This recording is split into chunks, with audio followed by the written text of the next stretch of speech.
Welcome back to the My Latin Life podcast. Since 2014, My Latin Life has been your trusted guide to traveling and living in Latin America. My guest today is Chris Fischer. He's a Canadian who moved to Mexico over 5 years ago. An incredible story to tell. So welcome, Chris, to the podcast. Thank you, Vance. I appreciate that. Yes, sir. So I remember even back 2018, 2019, you kind of knew that Canada was on the wrong track, and you've definitely been proven right. I guess tell me about some of your original motivations for moving to Mexico and kind of what you saw back then. Well, I'd say even before the election of the Liberals in 2015, I sort of saw that there was a two-tier society emerging in Canada where the value of real estate was increasing so precipitously, whereas the salaries were pretty much staying the same and the Canadian dollar was actually getting a lot weaker. But then when the Liberals got elected, that really kicked off to a whole nother level, pretty much tenfold the speed that it was happening before. And based on their political rhetoric, by which they got elected, based on the way that I felt like they were manipulating people's emotions, and then judging their actions and what they were actually doing, I pretty much knew since 2015 that this was not going to end well, especially because of the persuasive ability of Justin Trudeau. He basically was the total package in terms of manipulating the masses into emotionally voting for him. So that right there is a deadly combination. And after that election, it became pretty clear to me that they did not have the best interests of the average Canadian, let's say, at heart, despite what their rhetoric said. So that was a big one for me. I mean, pre that election, post that election, as I said, but the weather was a big one for me as well. Every single winter I spent in Canada from like 2014 to 2018, I told myself this would be the last one. This would be the last. I would always get, seasonal affective sadness or, Yeah. Seasonal depression. yeah. And so the weather was a big one. The direction of the country economically, realizing that at this rate, no one's going to be able to afford property or afford to start a family unless someone gifted it to them or they came across some inheritance. And I've been proven right in that sense, by the way, at least in terms of the major cities, probably outside of Alberta, maybe a bit of an exception, Alberta, Saskatchewan. But other than that, I've been proven even more right than I expected. And I never even envisioned a future where it would be a crime to leave your house without a valid excuse, or to have to show um, like vaccine passports. Obviously, that was completely off the radar when I left Mexico in 2018. So in some ways, it actually became a lot worse than what I even expected. Mm-hmm. And definitely every single day, the news just keeps getting more ridiculous and kind of validates our decision to leave Canada. Um, what So was? those were big, and then also I would just add as well. I felt there was a bit of a toxic culture in Canada as well. So Mm, the way the sexes interact in Canada was not something that really made me want to date or get into a relationship or start a family. Having gone through a 4-year university degree as well, with my major being history, minor being philosophy, sitting in these classrooms where women were basically taught at a very young, impressionable age, taught to distrust and resent men. That's how I perceived it at the time. And then dating women and having them, repeat some of those same tropes, and then having that hit the mainstream practically, that was another big factor. And I always wondered if there were other countries in the world where things were not like that. And then when I came across Latin America, it was a breath of fresh air. Women identifying as feminists, but they still had love in their hearts. They still were happy people. They didn't have any resentment or distrust. And the only difference was they actually offered to pay half the bill. And so in some ways they actually followed the dictionary definition of feminism, which is how it's sold back home in Canada, but not how it's actually applied. Hitting on a lot of notes in the first 5 minutes. So the audience can probably see how if they get a beer with you in Playa, like it's all guns blazing in terms of conversation topics. Um, I totally get it, and I was also shocked too when I came down to Latin America and girls would like offer to buy a round of drinks or something, or at least like show an effort in some way. Like maybe they'd buy an elote or like a little thing, and you'd be like, oh wow, this is great. They're like showing a bit of an effort, that in the sort of the blooming relationship, while at the same time very very feminine and so forth. That's kind of what you meant, right? Exactly. Yeah. The femininity is a big one as well. Let's pause on that, and I would love to kind of talk about maybe your evolution of making money online, because I know you've done a lot of different business models over the past 5+ years, and basically to show the audience that it really requires a degree of scrappiness, because we have a mix of active digital nomads and hopefuls listening to this podcast, and a lot of the hopefuls are kind of like wimps, and they're like, oh, I've been trying to get a job on LinkedIn, it's not working. And it's like, man, you got to be a little scrappier than that. And so what was your first thing that made money online, your first business model that worked back in 2018? Actually, ever since I've left up until now, it's always been remote sales of some Hmm. sort. So different iterations of remote sales. Back when I left in 2018, I was doing cold calling and I was making a fairly insignificant amount of money. Definitely wasn't enough to be able to afford my own place in Toronto, even with roommates, really. I was making about $14 Canadian an hour in 2018.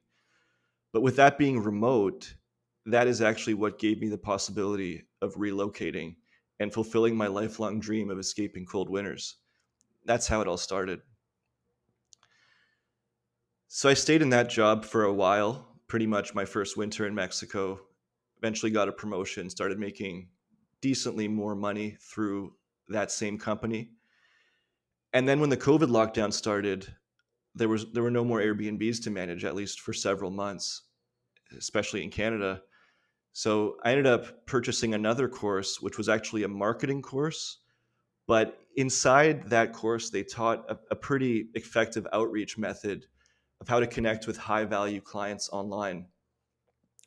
So I utilized that method to start connecting with online coaches and influencers with large brands. And within a matter of months, I had set up a high ticket sales system for a client of mine. And the only missing piece at that point was the high ticket closer. So, me with my sales experience that I was doing for the past couple of years, and my previous job in Toronto before that was also in sales.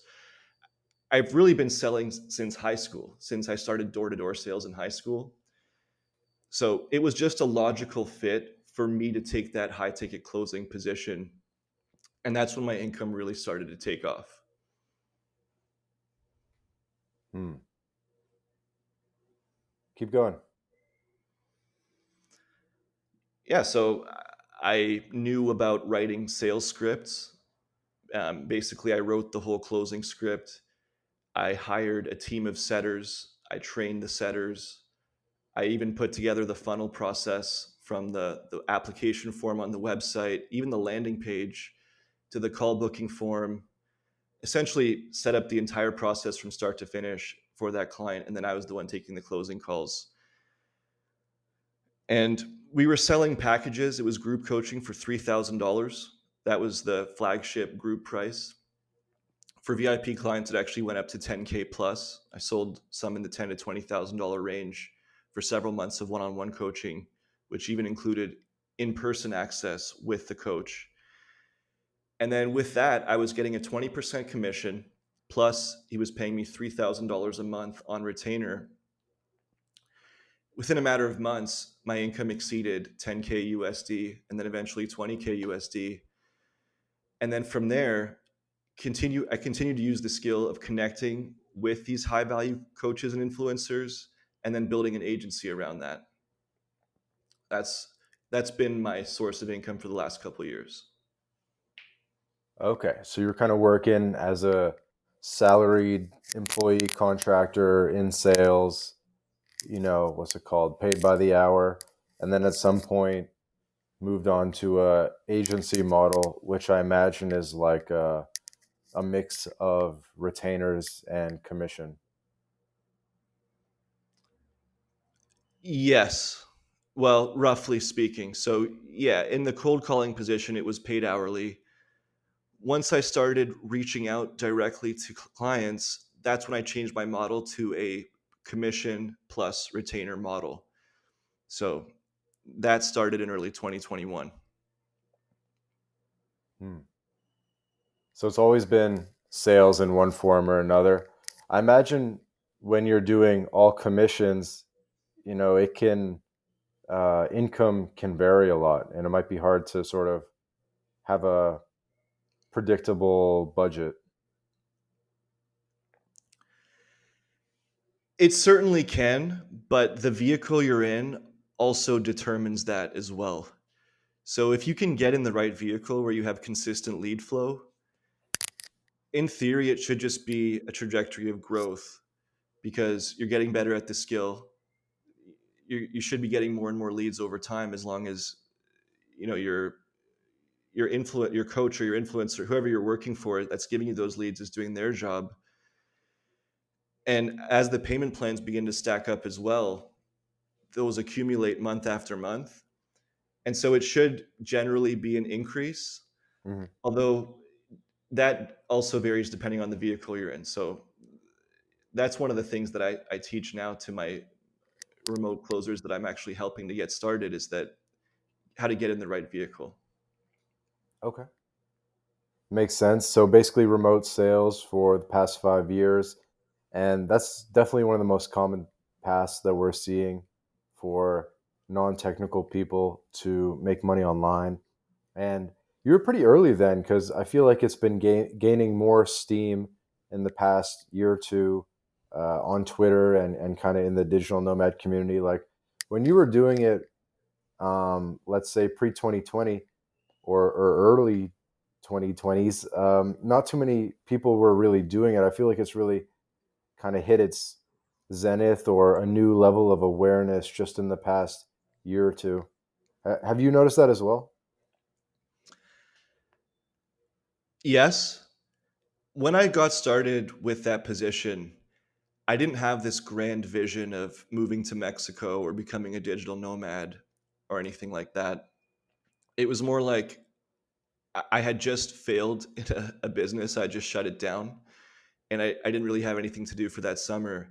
And a friend of mine who had an Airbnb management company, a couple friends actually, they were partners, had an opening and they needed somebody to do cold calls to real estate agents to basically convince their clients that they'd make more money renting on short term rentals. So they said I could do the job from home. They didn't have an office at the time. And I never had this idea of, okay, let's go travel to Mexico. It was, oh, this is cool. I can do this job at home. I can go for walks. I can do it from the comfort of my own living room. But then, and that started in the summer. But then as we approached November, uh, end of October is when I left. The weather started to get colder, and I started to get back into that thought pattern of, oh no, here's another winter that's coming up. What am I going to do? Hmm. I can't even afford to rent my own place in Toronto. So that didn't really make sense to stay. I was doing the calls at that point from my mom's basement. So it just made sense to leave and fulfill a dream that I had for a long time. I didn't tell them I was leaving, by the way. They found out after I was gone. There you go. Some ask for forgiveness, not permission. Exactly. Okay, so we could deep dive into sales stuff. Some people, when I read the comments, they complain that I don't talk about Latin America enough, and I just talk about like business model stuff because I want to make money too. But So maybe let's hit people with some red meat of Latin America and Mexico and Playa del Carmen. Maybe we can do a bit of a deep dive on Playa del Carmen and what it's like to live there. So I guess open-ended question to kick it off. What's it like living in Playa del Carmen as a Canadian? I would describe Playa del Carmen as a single person's paradise. From the moment I arrived, there's essentially nomad groups that you're quickly introduced to. So my Airbnb host invited me to an event, which was about 2 days after my arrival, where I was able to meet a bunch of other Canadians, Americans, just expats and nomads. And it was a party for Dia de los Muertos. So we all painted our faces, got to meet a bunch of like-minded people. So there's a big expat community here.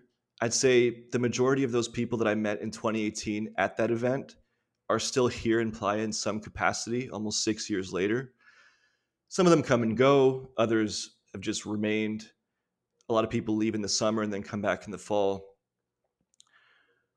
So there's a real attraction there. And I think that's proven by the fact that those people are still here, including myself. The way the city is set up as well. So around the centro of Playa del Carmen, you have a lot of buildings with apartments, which makes the city very walkable. So unlike a lot of other cities, you can walk to your groceries or to the beach, the main strip, Fifth Avenue, and where people live is all basically within a 5 to 10 minute walk. So in Playa del Carmen, if you're walking 15 minutes across the city, you're basically on the other side of the city, at least as far as expats are concerned, because we're all basically clustered around the centro. So that urbanistic dynamic has a large appeal because people also don't need cars. You're very likely to see people that you've met in the street, so you feel like you're in a real proper community. If you want to meet new people, there are always people around walking on the street. Fifth Avenue is a car-free zone, so people are literally just mingling and walking around. And that's one thing that I loved about Playa del Carmen, because you walk, you burn calories, you're in the sun, you can go to anything you need is within walking distance. And so that is great for a single person as well. Hmm.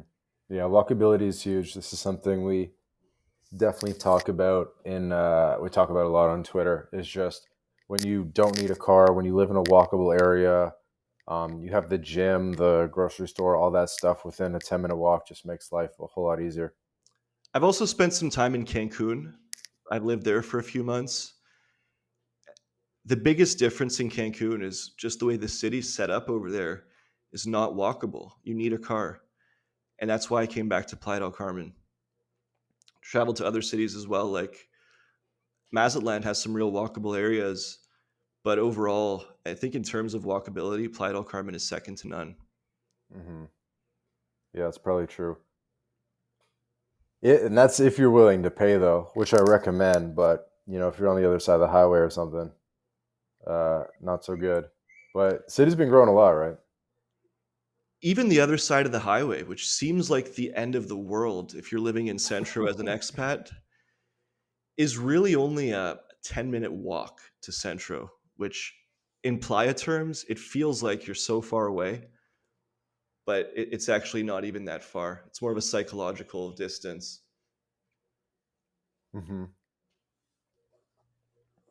Tell me more about just like the vibe in Playa and maybe how it's kind of a mix, like it's a very Americanized version of Mexico, and kind of how you see that kind of balance or best of both worlds kind of thing. Yeah, so Playa del Carmen definitely has tourism, and there are a lot of hotels along the beach. But the bread and butter of Playa's economy is, I would say, it's the long term stays. So rather than a place like Cancun where people just go for a few days or a weekend or a week, Playa del Carmen has a lot of people who stay for periods of several months at a time. Hmm. And that creates a real interesting dynamic because you meet a lot of other people who either work remote or have their own online startups, and it's basically there's those people, and then there are a lot of Mexicans who come from all around Mexico to work in the economy in Playa del Carmen because the salaries are higher than they are in most other parts of Mexico. And then you just have local playenses who have just been born and raised here. And so it's really a mix of those three groups are the people that I would interact with the most. Hmm. And worth mentioning, there's Walmart in Playa. You can get Amazon deliveries. Uh, they must have tons of American stores at this point.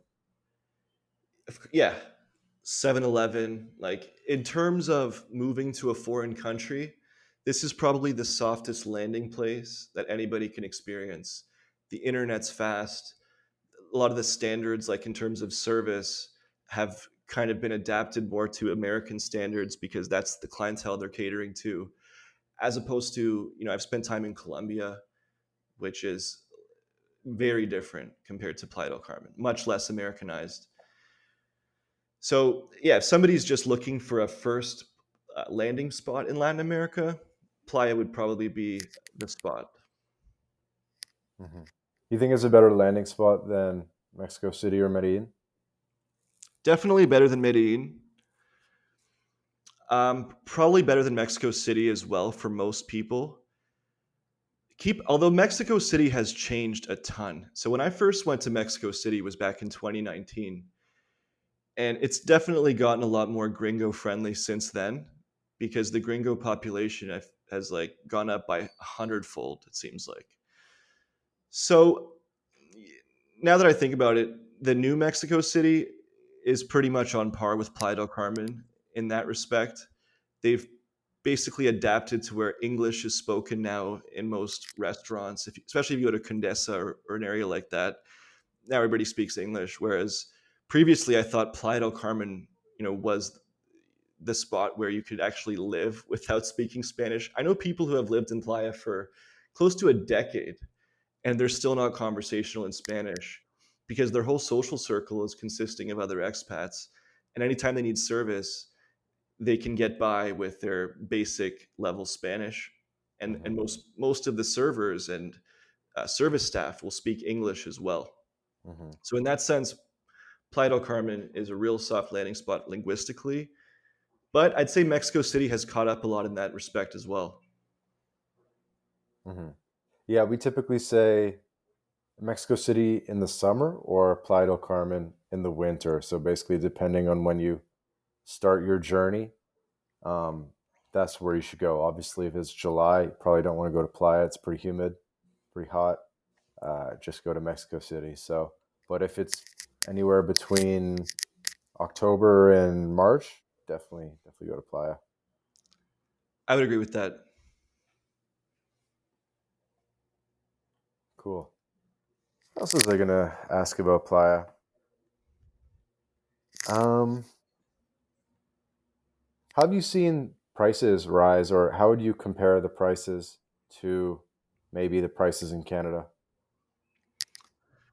They've risen in both places, and I'd say So, they've risen probably about the same amount in both places. So 40% more in the past 5 years, I'd say something like that. Both in Playa. The difference is in Playa, the rents aren't going up as quickly.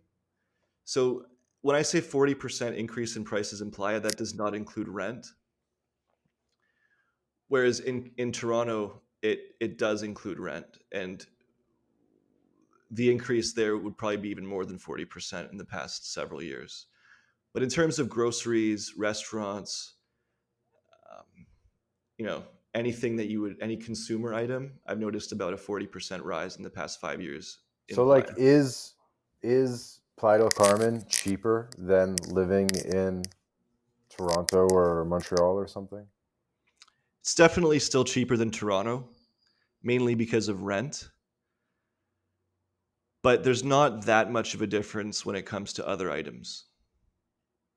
Hey guys, quick break from the podcast to tell you about job stacking. If you're a remote or hybrid worker looking to maximize your earning potential, then Rolf Haltza, author of Job Stacking, guarantees you'll be able to double your income by implementing his paycheck multiplication layering method. This is the exact system Rolf has used to take his own income and those of many others beyond $20K a month. With this method, Rolf contractually guarantees that you'll be able to double your income in 45 days. So, if you're interested in unleashing your earning potential and doubling your income, then click the link in the description and book a call with Rolf right now.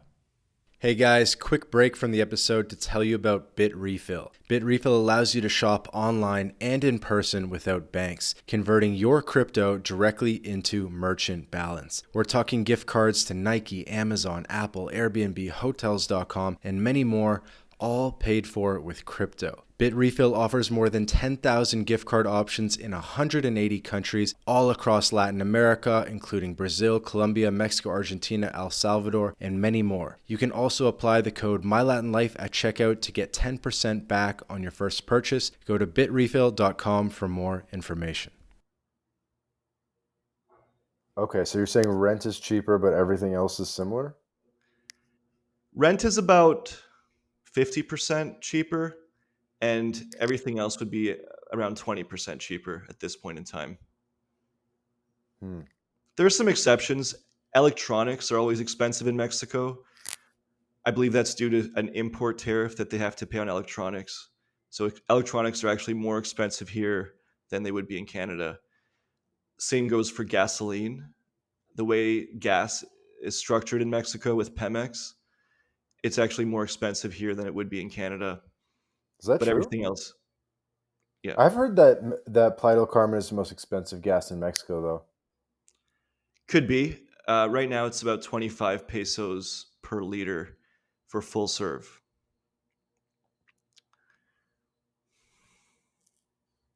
I'm not a driver, so I don't even know in Canada or in Mexico what it is. Are there websites where we can check So this? that's the equivalent of paying $2 Canadian per liter for gas, which is around 10% more than the actual prices in Ontario. Okay, so it's saying right now it's about $1.66 gas in Canada, at least in Ontario. So $1.66 Canadian. So you're saying in Playa it's more expensive than that? Yeah, it's about 25 pesos per liter. Wow, that's like $2. Yeah, wow. 25 MXN to CAD. Yeah, that's literally $2.02. I bet it's cheaper though if you went to like the center of Mexico. I'd have to imagine. I've never driven over there. I've pretty much just driven around the Yucatan. Would make sense that that's the most expensive region because it is kind of isolated from the rest of Mexico. Hmm. Okay, let me take like a random city. So Guanajuato, costo gasolina, precio gasolina. 24 for diesel, 22.7 pesos for Magna. So yeah, I mean 22.7 pesos. That's still like $1.80. It's like closer, but yeah, pretty close gasoline prices. Fair enough. I do think that Mexico probably is cheaper. Like Playa del Carmen is cheaper than Toronto or like any big city, like say Alberta, like Calgary or something. One big factor would be groceries. Like groceries got to be cheaper in Mexico, especially how much better the quality is. Like the quality of fruit and the papaya and the pineapple and the watermelon and all that stuff. Avocados, obviously. Um, I imagine meat's cheaper in Mexico. You can kind of tell at this point. I don't do my grocery shopping anymore, but I have to imagine groceries are significantly cheaper than Canada, and of course the quality is way better. Yeah, I don't do my own grocery shopping either. I'm in the same boat as you as far as that goes. But definitely in We need to terms get of our the butlers on the podcast. yeah, from what I remember, it's about 20% cheaper. not to mention just how fresh the fruit is here. Like I don't even think you can buy papaya at all in Canada. And here it's just like fresh papaya, fresh tomato, any fruit you want. It's when I go back to even eggs, man. Even eggs. Like when I went back to Canada Mhm. and I ate my normal breakfast, which is scrambled eggs. I almost vomited on the eggs over there after eating the eggs here for several years. Right. It's like the pale yolk. Yeah, it's here you get a nice dark orange, and there it's like a stale bright yellow. Can't go Yeah. back to that. I saw this comedy routine yesterday. A buddy showed me, and it's like when I go to my parents' house, I have a milk renaissance. I'm just drinking milk all day, and I'm like, that's so funny because when I go to Canada, I go to people's houses. There's like no fresh fruit in the pantry. It's just like granola bars in the shelves, and then like milk in the fridge, and like maybe a thing of Tropicana, and I'm like back to eating. Like when I'm in Canada, I'm just like drinking milk. When I'm in Mexico, I'm like I never have milk at all, not even in my coffee. And I'm like, what is this whole thing about milk? Isn't milk like $10 anyways? Like, why are people drinking milk? Yeah, it's like snack time in Canada is like a slice of Cereal? bread and a glass of milk. Oh man, dude, I can't get over it. So if it's not the cost of living that has you in Playa, obviously one of the most expensive areas of Mexico, and Mexico also being, not like, I would say like mid-range in Latin America. There are cheaper countries, there are more expensive countries. So you're not doing it to be like some, I don't know, bum guy living on $1,500 a month. Like you're spending more than that. You're probably spending somewhere equivalent to what you would be spending if you were still in Canada. So you're obviously there for other reasons, the weather and so forth. There were times where I spent very little on rent. Like one of the places I had here was 5,000 pesos a month during high season, which comes Hmm. out at the time anyway, it came out to about 325 Canadian dollars a month for a studio. Now, this place didn't have running water. It didn't have I mean, it didn't have hot water, sorry, it had cold water only, which didn't always work either, by the way. It didn't have a permanent stove, so I had to use like the plug-in electric stoves. Oh yeah, classic. But if you do want to live for cheap, you can do that in Playa. You just have to go outside Centro. So this place was on 42nd, which now 42nd Street is highly gentrified between 5th and 10th. But back in the day, 5 years ago, you were pretty much outside of the mainstream expat area. That's like CTM. Yeah, it's like the street or two streets before CTM, and that area is completely changing all the way down Fifth Avenue into Colosio. You just have massive development happening there. With they're just putting up brand new condos all along Fifth Avenue down Colosio. Hmm. So it's changing every year. But there are still areas that you can live in Playa for fairly cheap. That's not what I'm doing now. But the sun, man, the sun is huge. The winters here, it just does so much for my mood. And then as we talked about earlier, of course, the walkability, the layout of the city, you feel like you're part of a real community. Everybody's social. There are events practically every night on rooftops. So imagine this, it's middle of January and you're surrounded by 30 like-minded people, men and women, having drinks on a rooftop right beside a beautiful infinity pool, and this happens all year round. And Hmm. so for me, coming from Canada, especially during the years of 2020 and 2021, when everybody was posting about lockdown, I can't go outside, plus the fact that the cold of Canada, I already felt like that was sort of like lockdown light. It's almost surreal to just be under the stars living, what I thought at the time was like the perfect life. And so my personal situation has changed somewhat because I have had a couple of kids since then. So I'm not going out every night socializing anymore like I used to. And so in that sense, Playa isn't as ideally laid out for that. But the reason why I stayed was because of the quality of life that I had as a single person. And so certain elements of that, like the sun, the beach, are obviously still present. Now, there is the challenge of, if you want to actually rent a house here or buy a house, you're paying quite a bit more. If you want to, backyards are fairly uncommon here as well. Um, but so if you want that, you actually are going to be paying quite a bit for it, right? Just because 95% of the city, maybe even more than 95 actually, is apartments. Hmm. Yeah, not a lot of single family homes in Mexico in general, unless you go to these like private communities. Correct. And so I know some cities, like I've looked at real estate in other parts of Mexico, like Cancun, Mazatlan. Mazatlan has all these little private gated areas where it's just consecutive, like one after the other, almost like cookie cutter Yeah, gated yeah. areas where there's like 200 houses in Not the really a fan of that. community and whatnot. Yeah, and Playa doesn't have that as much. I'd say, Playa still is a paradise for a single person. Mm. Yeah, definitely a couple different things I could have touched upon there. One is that the magic of the rooftop hangouts is actually pretty cool. Like you might think, oh, everywhere has rooftops with like a random infinity pool, but actually most North American cities don't really have that many of these rooftops. Or if they do, it's like a super douchey affair and like, they've like, I don't know, they just like found a way to ruin it.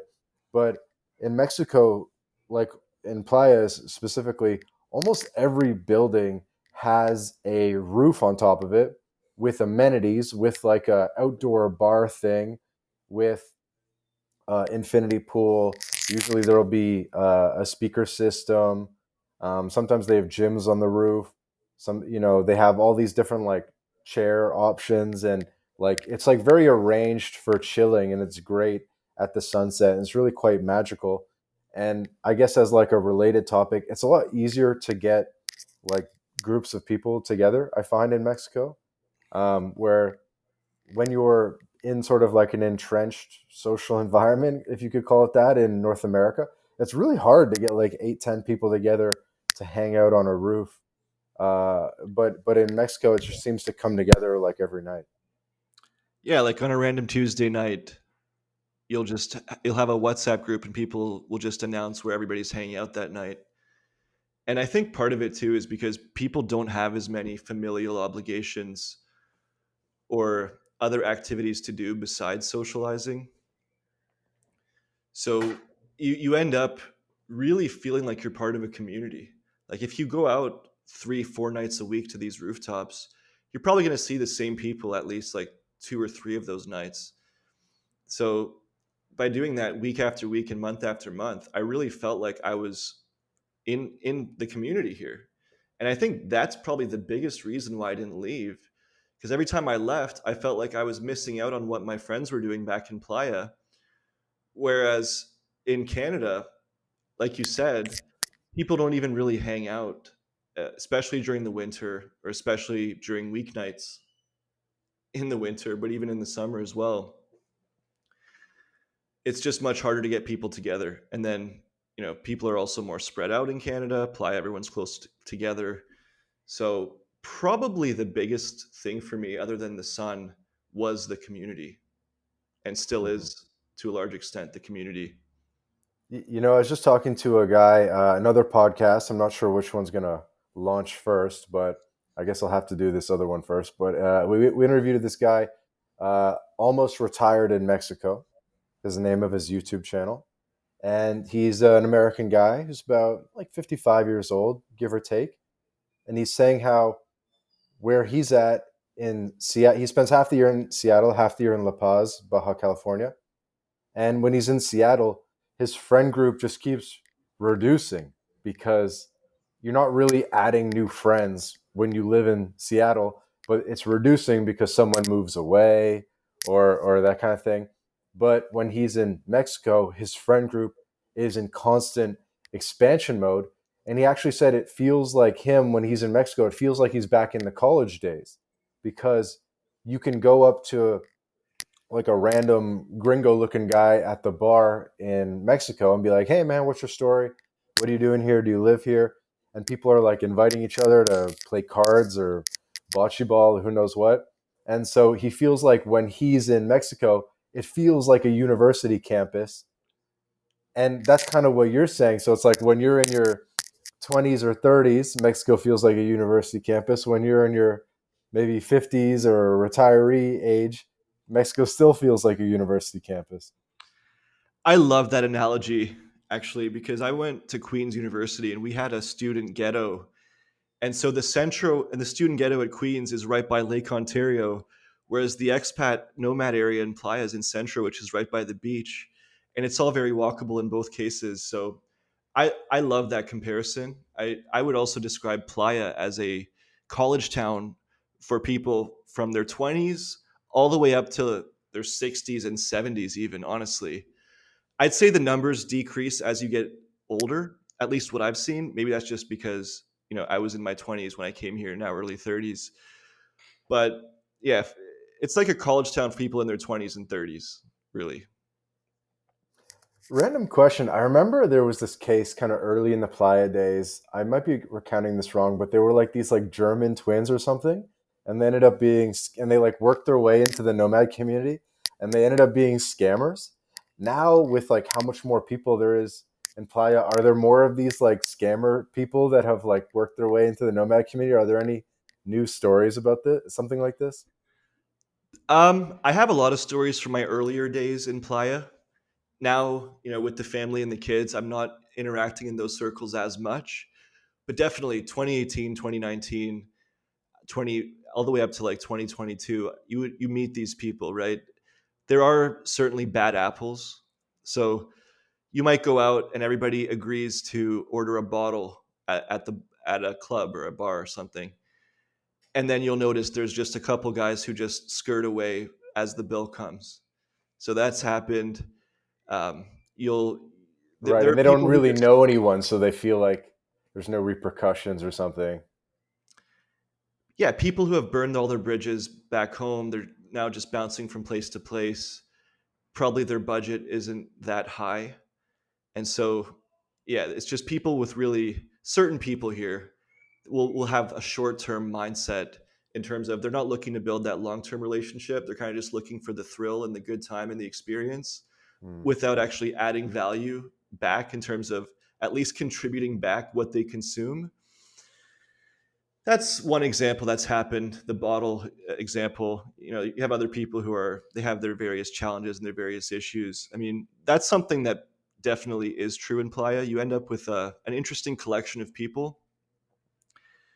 So one of the big categories would definitely be the remote worker, the online entrepreneur. We have those. The But hippie then yoga you also have teacher. people who didn't really fit in where they came from, or maybe burn some bridges, or people who are on the run from their problems. It could be familial, it could be friends. You know what I mean? So it's definitely a mixed bag. And I've had that challenge personally several times where I would be very social. I'd be open to anyone. And inevitably, maybe one out of every three, four, five people that comes into your circle is somebody that you kind of have to watch out for, which I'd say the percentage of those types of people is probably higher here than it would be like in a random social circle in Toronto. Kind of makes sense. What's the relationship between Playa and Tulum in terms of like the communities? Is it sort of one contiguous community, like digital nomad type of community, expat community, or are they sort of distinct? Is there overlap? Well, I believe there is a community in Tulum that's emerging. I know certain people recently who have relocated to Tulum and now have communities there. I'd say the Playa community is probably 100 times larger and more vibrant at this point in time than the Really? Tulum community. People like to visit Tulum. Tulum is definitely up and coming, but in terms of the layout of the city, it's very spread out, so none of the walkability really applies. You can't Hmm. walk from Centro to the beach or to the grocery store or any of those things, so you lose that whole aspect of it.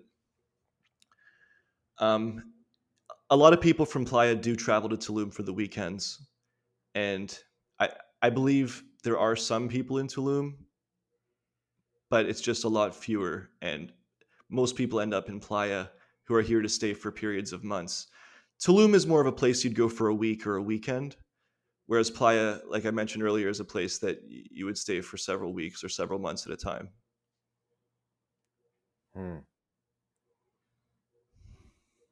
Yeah, it seems like Tulum, they are trying to make it into like a full out city. I mean, these city planners almost always kind of screwed up and they don't put enough parks and grocery stores and stuff like that. But it seems like they're trying to turn it into a actual city, with the airport and everything. Definitely. There's the train, the Maya train, which just recently opened, at least certain sections of it. There's the Tulum airport, which just opened flights to direct flights from Toronto. I believe they're starting Montreal as well.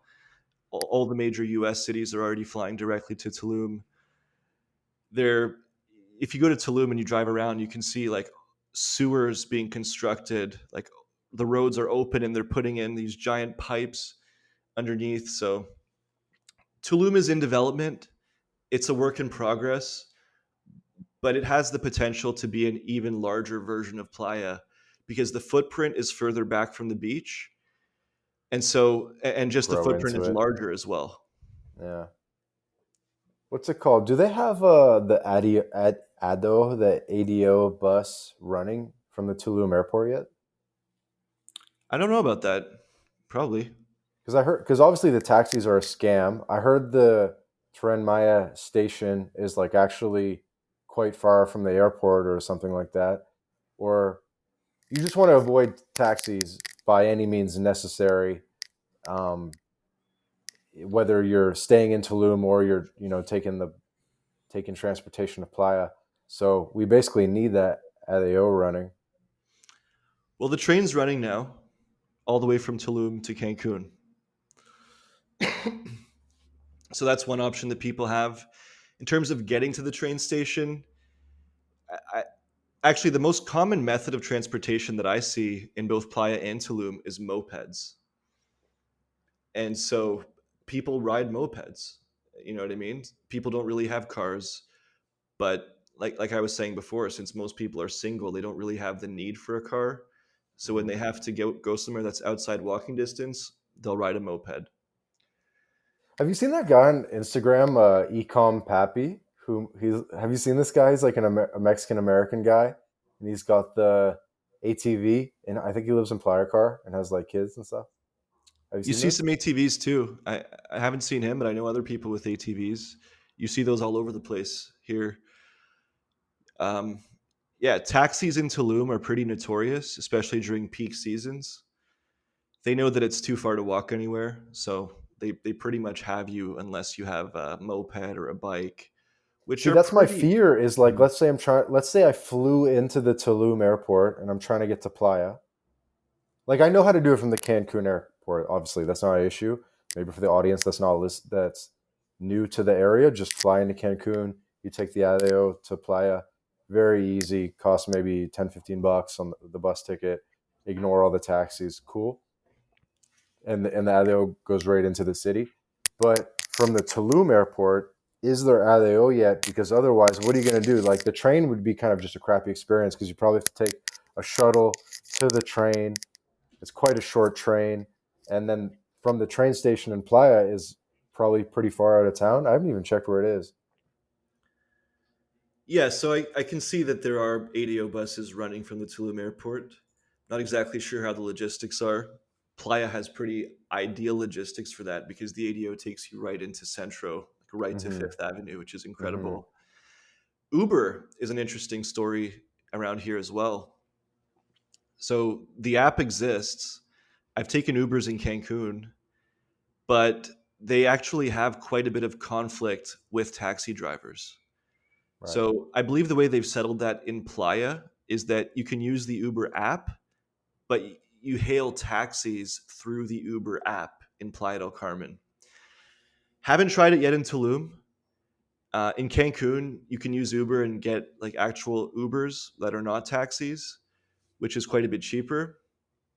But then you run the risk of a taxi driver seeing you get picked up in your Uber, and there's been cases of like they swarm the vehicle, they start banging on the windows, and it's like it can get pretty tense. So Uber is definitely something that has evolved in the last couple of years. When I first got here, there was no Uber whatsoever. So over the years, it's evolving, and I can see it getting to a point where like you have full fledged Uber in this whole region within about the next 3 to 4 years. Yeah, that'd be key. Such a must. It would really make. I think it would really improve people's experience a lot, reduce a lot of the scams. Playa taxis are okay, but I know what you mean about the Tulum taxis. They will Hmm. definitely take advantage of you, especially if they see you're a tourist and you have no other option for transportation. Yeah, we didn't have too much time to get into the like scams or basic scams. I don't want to end on that either because we only have about 5 minutes here. Ended up being mostly a deep dive episode on Playa del Carmen and the Mayan Riviera. I did actually just have someone hit me on Twitter with like one of the most basic questions I get every single day, which is I want to make money online and I don't know how to get started. I have no skills. I have no money. What should I do? Sounds like sales, remote, kind of what you do might be a good option for people.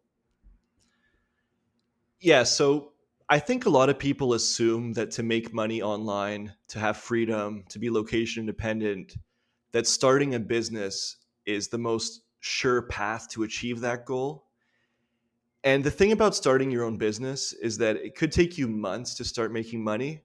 You probably have to spend money up front, and it's not even a sure thing. So I do not recommend people to start even drop shipping businesses, let alone any other type of business. The nice thing about remote sales is that you can start making money within a matter of days. So not only is it the most guaranteed path to make money, if you're coming into a system that's already working with warm leads, there should already be a track record of people having sold that exact offer. The scripts are already in place. The sales process is in place. You just come in there and start selling. And within a matter of a few days, you start making money. And the ceiling is also pretty high. Like in terms of remote commissions, making 5 figures a month or multiple 5 figures a month in US dollars is highly achievable. So that's a bonus. And then the fact that it's fully location independent, at least what I do, you could do it from Mexico. You could take it on the road and go back to your home country. You could go to so, I mean, in terms of if you have no skills, I mean, that's not probably not true because you probably do have the skill of talking to people, which is really the only skill that you need to get started in remote sales. Hmm. Is there something that people should look out for on maybe certain remote sales jobs to avoid? Because they're not all built the same. And I've definitely heard of ones that can be like a serious grind, like find your own leads and I don't know. So what should people uh, be aware of? Yeah, there are definitely levels of how good the vehicle is. So, best level is you're a closer, you're closing over Zoom calls, and you're receiving warm leads. That would be the creme de la creme. And then the other end of the spectrum would be like you're DMing and you're basically sending cold DMs through your Instagram account, basically. And then all different levels in between. I mean, I could talk about this for an hour. So should people kind of hop around until they find the right vehicle, or do you think kind of if they stick with it? I mean, I imagine any role you'd probably have to stick with it for a couple months to really see the results. One thing that I help people to do is to create a pipeline of sales opportunities. So you build a list of 100 ideal clients, you send optimized outreaches to each and every one of them, and then you go through the entire process of getting the job, and then you have a multiplicity of offers. So once you have 5 or 10 offers that you can compare, that actually puts you in a position of strength to where you don't feel like you're receiving a privilege of an opportunity to do a sales job, now you can actually compare and contrast different avenues, different vehicles, and select the one that's going to make the most sense for you.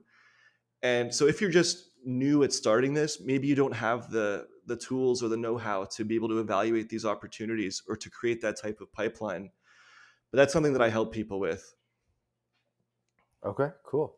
Well, why don't we take this moment for you to share any final message with the audience? Obviously, we'll link to your social media and so forth in the show notes, but take this time to say whatever. I would just say to anybody, if you haven't had the experience of going off the script of your life in some way, it's definitely something that you need to do. Don't spend your whole life just working 9 to 5 jobs, commuting to work every day, and not having the experience of traveling or working remote or having adventures and just the amount that you'll grow through that entire process makes it all worthwhile. And I can't imagine a life where I hadn't gone through that experience. So that would be my message to wrap it up. That's awesome. I like it. So this has been another episode of the My Latin Life podcast. Again, my guest today, Chris Fischer, Canadian living in Mexico, remote sales expert. His contact info will be in the show notes. Thank you, Chris, for joining us. Thank you to the audience for listening. And one last thing for the audience, wherever you're listening to this podcast, whether it be YouTube, Spotify, Apple Podcasts, etc., be sure to subscribe. Maybe even leave a review, leave a comment. Sure helps a lot, but definitely subscribe because we drop 2 episodes every single week consistently. So for more podcasts like this one with Chris, be sure to subscribe and you won't miss a single one. Thanks again. This episode of the My Latin Life podcast is brought to you in part by Bit Refill.